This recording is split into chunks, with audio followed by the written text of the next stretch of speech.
Dia akhirnya juga di teror sama si Jonathan ini nah, kan? Betul Oke. banget. Lu pasti denger deh, lu pasti pernah denger orang Iya, viral iya. gini kan.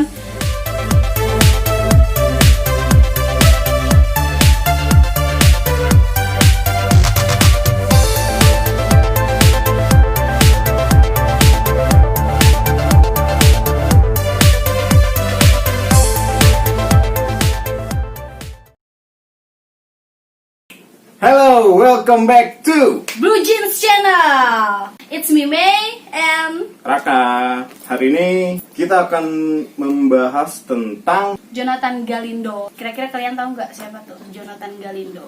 setahu gue dia tuh cuman challenge gitu yang gue tahu ya. Karena gue kurang tahu Jonathan Galindo. Orang-orang selalu ngebahas Jonathan Galindo bersandingan sama Francois Abelo. Predator anak ya. Yes. Gila tuh, sumpah. Sakit tuh orang. Jadi Jonathan Galindo ini lalu dia kenapa?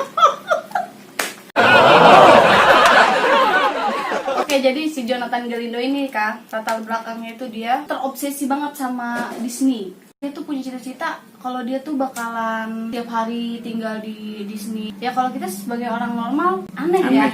Dia suka aneh sih, ya. suka sih Disney suka. Suka. Mickey Mouse dan kawan-kawan ini. Iya, cuma aneh gitu Ya, loh. itu obsesi sih kayaknya. Suatu hari nih dia coba lamar kerja ke Disneyland. Ini kejadiannya nih di Spanyol.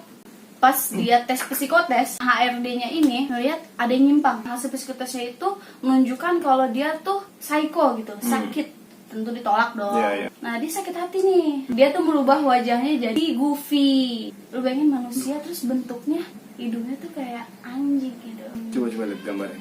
Gini ya, dengan penampilan kayak gitu, nggak usah anak kecil, orang dewasa juga pasti takut. Iya. Ya itu creepy sih, bukan cuma predator anak doang ya. Dia itu membangkitkan lagi game Bugal Oke. Challenge yang lu ingat Momo Challenge gak? Ya, Ya, hampir sama kayak gitu. berarti dia lewat aplikasi chatting kali ya. Yang akhirnya Oke. harus mengorbankan nyawa lah gitu. Dia ini viral karena dibahas sama salah satu YouTuber namanya Carlos Nem. Yang dia akhirnya juga di teror sama si Jonathan ini Nah, kan. betul Oke. banget. Lu pasti denger deh, lu pasti pernah denger orang Iya, viral iya. gini kan. Nah, dan katanya dia tuh udah ditangkap tahun 2017 si Jonathan ini. Cuma nggak ada foto-foto bukti penangkapannya gitu. Mungkin teman-teman kalau yang tahu bisa komen di bawah. Kalau yang lebih tahu ya. Oke, si Jonathan itu creepy banget pas lagi neror. Jadi kan si Jonathan itu rumahnya yang banyak kacanya gitu. Dia tahu muncul di kaca gitu. Oke, kebayang sih. Di tamannya itu dia tahu-tahu lagi diri, lagi diem Ya. gitu. Nah, gue ngeliat videonya yang itu. Dan satu lagi, dia itu hacker genius. Berarti emang basicnya dia orang pinter ya. Jadi dia tuh bisa ngelacak alamat lu lagi di mana gitu. Dia kan ngelakuin Blue Whale Challenge versi dia kan. Iya. Nah jadi kalau emang ada orang yang mungkin DM dia segala macam dan ikutan challenge-nya, dia akan meneror si pemainnya kan. Iya, Kalau betul. misalnya mereka nggak ngikutin challenge-nya gitu. Dan mungkin ini cara dia dapetin alamatnya lewat IP address segala macam. Yes. Karena dia hacker kan. Jadi dia bisa tahu lokasinya di mana si player ini. Si Jonathan ini dapetin korbannya itu lewat chatting. Nanti dia ketemuan nih sama nih anak, diculik. Terus lecehkan lah. Oke. Dan gilanya lagi, sebelum dilecehkan itu dihias dulu, dipakein, pokoknya didandanin kayak Goofy-nya perempuan gitu loh. Oke. Kayak, Bener-bener karakter Disney ya. iya. Ya, oke. Pokoknya fantasi dia yang menyimpang lah. Ya. Setelah itu ya dibunuh. Tapi itu kontroversi juga ya, soalnya foto-foto atau beritanya itu gue sendiri nggak tahu. Gue Iya, udah iya. cari sumbernya gitu, gue nggak tahu.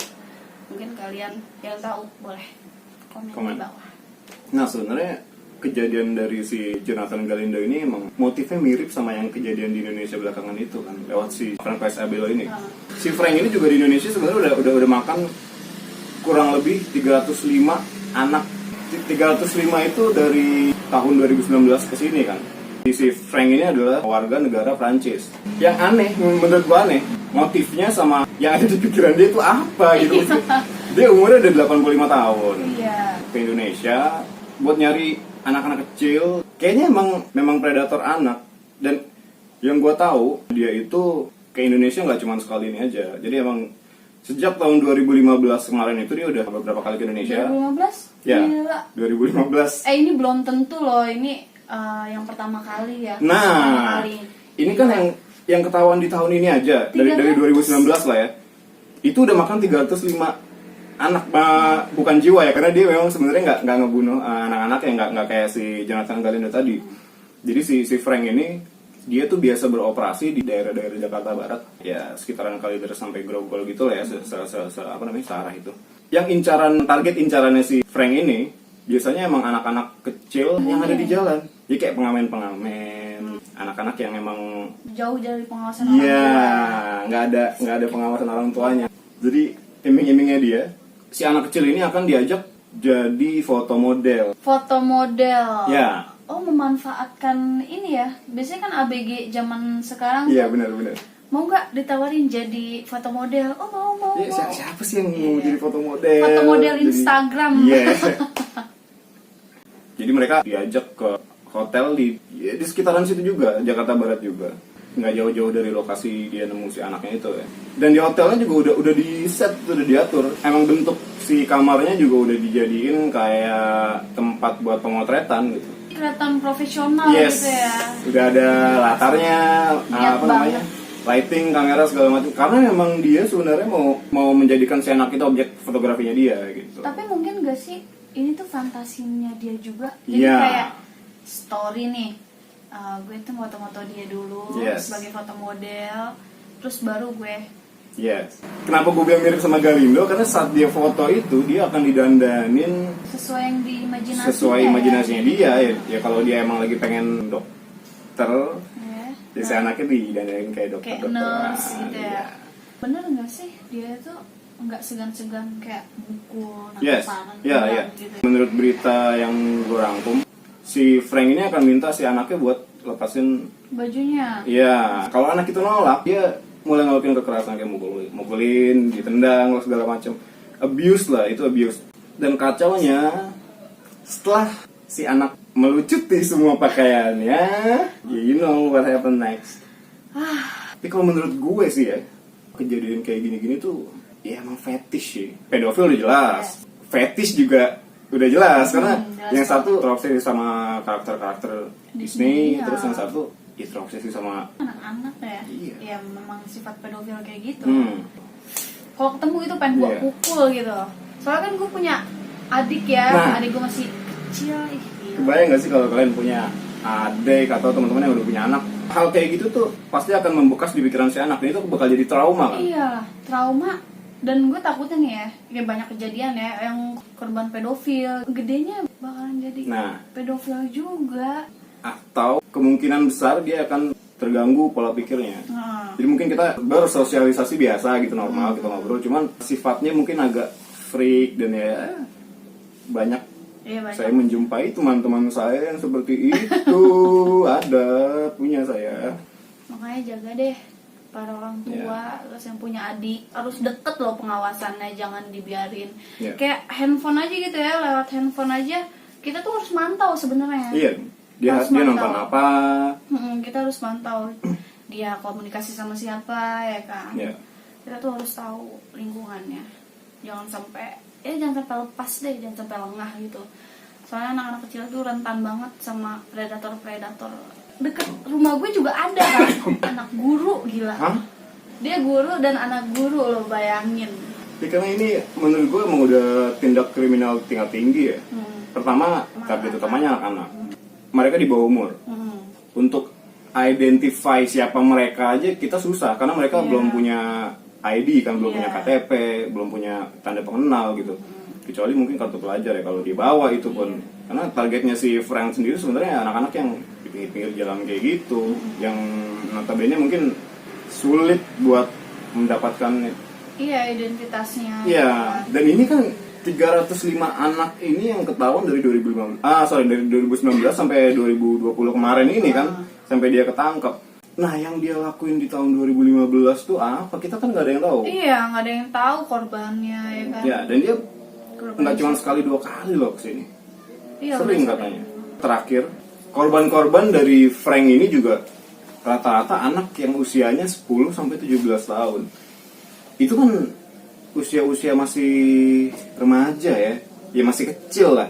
Setelah dia difoto dan dia dilecehkan secara seksual itu, korbannya ini dibayar dengan harga 200 sampai 700 ribu, jadi bervariatif gitu.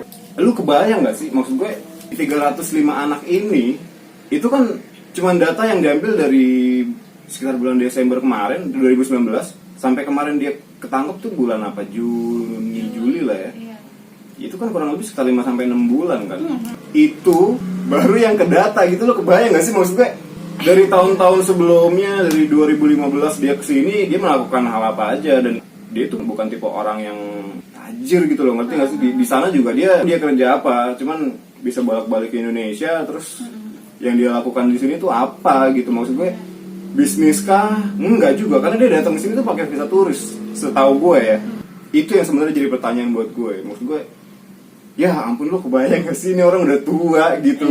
Ya Allah, 85 tahun. Dia bolak-balik ke negara asal terus ke Indonesia cuma buat melecehkan anak-anak kan tidak. Ya ampun. Itu kalau terhitung 6 bulan ya, sekitar 6 bulan, berarti hampir tiap hari. Gila loh. Nah, hampir tiap hari loh dia ngelakuin itu. Sakit nih orang. Kebayang gak sih? Banget, gila.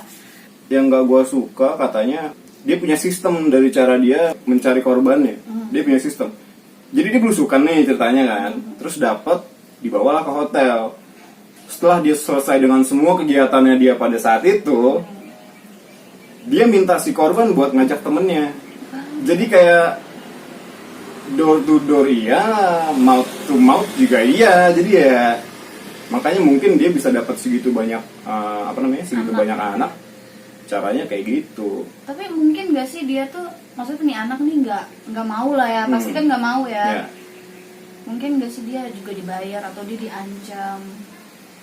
Nah itu sejauh ini gue nggak ngerti, karena emang dia menjanjikan si anak itu jadi model fotografinya dia. Dan dia juga bilang dengan terus terang kalau nanti setelah fotografi akan saya bayar gitu. Dan terus ada rekaman videonya. Gue nggak ngerti itu mau dijual atau gimana, gue nggak tahu deh. Gue takutnya gitu, dia tuh kayak sindikat. Iya. Mepet nggak sih sama si Jonathan Galindo? Gue nggak tahu sih ini ada keterkaitannya atau enggak ya. Cuman berita viralnya tuh hampir berbarengan gitu loh. Dan motifnya juga sama. Di saat video ini di syuting beberapa hari lalu itu gue sempat melihat berita bahwa Francois ini meninggal di selnya dia. Jadi dia udah sempat ditahan kan. Karena dia warga negara asing, pasti warga negara tersebut dilindungi sama negara asalnya kan.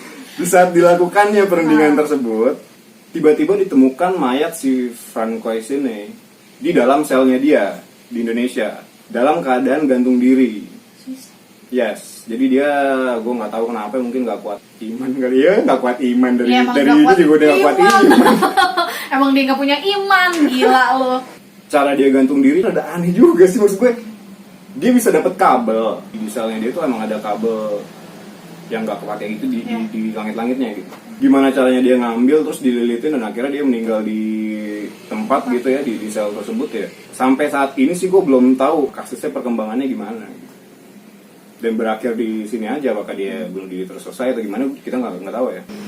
Pantau deh adik lo gitu, anak lo gitu yang masih di bawah umur, yang masih perlu dibimbing, lihat perkembangannya, temen-temennya juga, ya lingkungan temen-temennya juga, itu harus benar-benar dipantau, harus benar-benar dalam pengawasan. Soalnya anak-anak itu benar-benar rentan banget, kita tuh nggak boleh nyepelein ya. Kita lihat misalnya lingkungannya dia tuh baik-baik aja, tapi ternyata nggak, kan banyak. Contohnya kayak yang gue bilang, kayak di dekat rumah gue, anaknya guru dan dia pun guru, ternyata dia pedofil. Dia bukan buat predator anak-anak juga sih, yang kayak nyulik terus diambil organ tubuhnya, itu kan ngeri banget.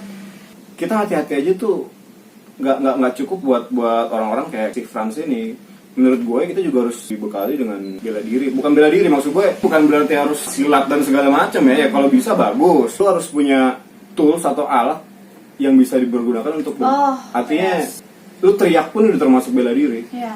Sebenarnya jangan ragu untuk minta tolong aja sih. Karena dari orang-orang sekitar juga kan pasti pengaruh gitu, mempengaruhi mental si pelakunya sendiri juga. Ya lu bayanginnya kalau misalnya lu lagi menodong anak gitu, terus anaknya tiba-tiba teriak tolong ya lu kan nggak mau diamuk warga dong. Iyalah, pasti langsung down gitu, Iya. langsung cabut. Oke, see you again next time. Blue Jeans pamit. Bye-bye. Bye.